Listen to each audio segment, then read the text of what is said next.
তো আসসালামু আলাইকুম। দশমিক সংখ্যা থেকে অক্টাল সংখ্যায় রূপান্তর নিয়ে এখন একটু আলোচনা করব। এখানে একটা প্রশ্ন দিয়ে রাখছি। প্রশ্নটা হচ্ছে ২৫৩ একটা দশমিক সংখ্যা দেওয়া আছে। এই সংখ্যাকে অক্টাল সংখ্যায় রূপান্তর করতে হবে। ঠিক আছে? তো কোনো দশমিক সংখ্যা থেকে যদি আমরা অক্টাল সংখ্যায় রূপান্তর করতে যাই অথবা যেকোনো সংখ্যা দশমিক সংখ্যা থেকে যেকোনো সংখ্যায় রূপান্তর করতে গেলে একই নিয়ম। নিয়মটা হলো যে দশমিক সংখ্যাটা থাকবে এই পূর্ণাংশ যেটা আছে এই সংখ্যাকে বেস দিয়ে ভাগ করতে হবে। কোন বেস দিয়ে? যে সংখ্যায় রূপান্তর করতে বলবে তার বেস দিয়ে। অর্থাৎ এখন অক্টাল বলছে তাই আমরা অক্টালের বেস 8 আছে 8 দিয়ে ভাগ করব। যদি বাইনারি বলতো তাহলে 8 এর পরিবর্তে 2 দিয়ে ভাগ করতাম। আবার যদি হেক্সাডেসিমাল বলতো সেই ক্ষেত্রে আমরা 16 বা 16 দিয়ে ভাগ করতাম। ঠিক আছে? তো কাজ শুরু করি। সর্বপ্রথম আমরা কি করব, এই যে সংখ্যাটা আছে না 253 এটা হচ্ছে এভাবে লিখবো, তারপর এভাবে জাস্ট ভাগ করব। 8 এখানে হচ্ছে বেস। তো আমরা 253 কে যদি 8 দিয়ে ভাগ করি সেই ক্ষেত্রে কি আসে? আমরা একটু সেই ছোটবেলার নিয়মে করি ভাগ। এখানে হচ্ছে 8 আছে আর হচ্ছে 253। দেখেন 8 253 এর মধ্যে কতবার যায়? আমি বোঝার সুবিধার্থে একটু ক্যালকুলেটর ইউজ করে দেখাই যে 8 দিয়ে ভাগ করলে ভাগটা একটু সহজ করার উদ্দেশ্যে। তো এখানে আছে হচ্ছে 253, তাই না? আমরা এইভাবে ভাগ করব 253 ভাগ হচ্ছে 8। এখন ভাগ দেওয়ার কারণে কি আসলো আমাদের এখানে? এখানে ভাগফল আসছে হচ্ছে 31, তাই না? তো ভাগফল হচ্ছে 31 আর হইলো আমাদের এখন ভাগশেষ বের করতে হবে। মোট কথা এই যে ভাগফল আর ভাগশেষ বের করব। 8 দিয়ে যদি 253 কে ভাগ করি আমরা, ভাগফল কত আসে? 31 আসে। তো ভাগশেষটা কিভাবে বের করব? এইটা আর এটা হচ্ছে গুণ করতে হয় সর্বপ্রথম, তারপর নিচে বসাইতে হয়, তাই না? ছোটবেলার সেই নিয়ম।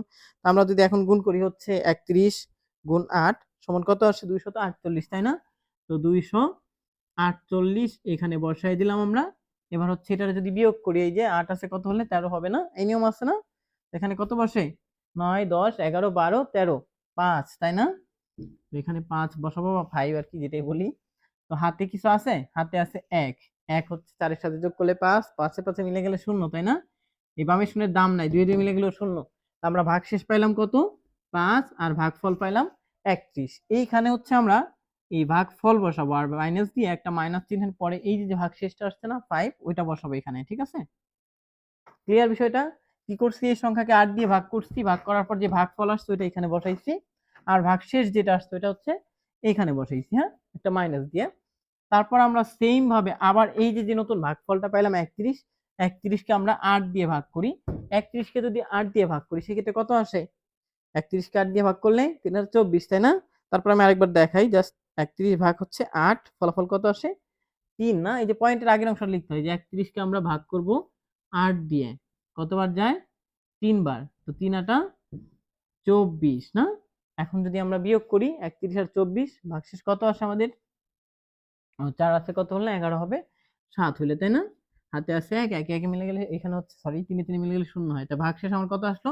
7 আর ভাগফল 3। এইখানে আমরা ভাগফল বসাবো মাইনাস ভাগশেষ। মানে বারবার ভাগ করব, ভাগফল যা আসবে এটা নিচে বসাবো আর ভাগশেষটা মাইনাস দিয়ে ডানে বসাই দিব। ঠিক আছে? আবার আমরা যদি ভাগ করি এখানে 3 কে, তো 8 দিয়ে যদি 3 কে ভাগ করি, 3 ছোট না? বড় সংখ্যা দিয়ে যদি আমরা ছোট সংখ্যাকে ভাগ করি সেই ক্ষেত্রে অবশ্যই আমরা শর্টকাট মাথায় রাখবো, এখানে 0 হয়। 8 বড় আর 3 হলো ছোট। তো বড় সংখ্যা দিয়ে যদি ছোট সংখ্যাকে ভাগ করি, ভাগফল 0 আর ভাগশেষ হচ্ছে এই সংখ্যাটাই। অর্থাৎ যারে ভাগ করছিলাম সেই হলো আমাদের ভাগশেষ। তো এখানে 0 আসলে অঙ্ক শেষ হয়ে যায়। আমি এই বিষয়টা একটু ক্লিয়ার করে দেই। ধরেন আমরা এখানে হচ্ছে 8 দিয়ে যদি 5 কে ভাগ করতাম তো কি হইতো? ভাগফল 0 ভাগশেষ 5, মানে যারে ভাগ করছি ভাগফল 0 হইছে সেই ভাগশেষ। আবার যদি 8 দিয়ে মনে করেন আমরা হচ্ছে 7 কে ভাগ করতাম সেক্ষেত্রে কি হইতো? এখানে 0 ভাগশেষ 7। ক্লিয়ার এবার? তো সেম ভাবে এখানে 3 ছোট আছে তাই হচ্ছে 8 3 এর মধ্যে 0 বার গেছে 3ই ভাগশেষ। এবার অ্যানসার লেখার পালা। অ্যানসারটা সাধারণত নিচের দিক থেকে উপরের দিকে যায়। নিচে থেকে যেখান থেকে শুরু হয় এটার বলা হচ্ছে এমএসবি আর এটা হচ্ছে এলএসবি। তো এখানে মেইন মান যেটা আছে শুরু করি অ্যানসারটা।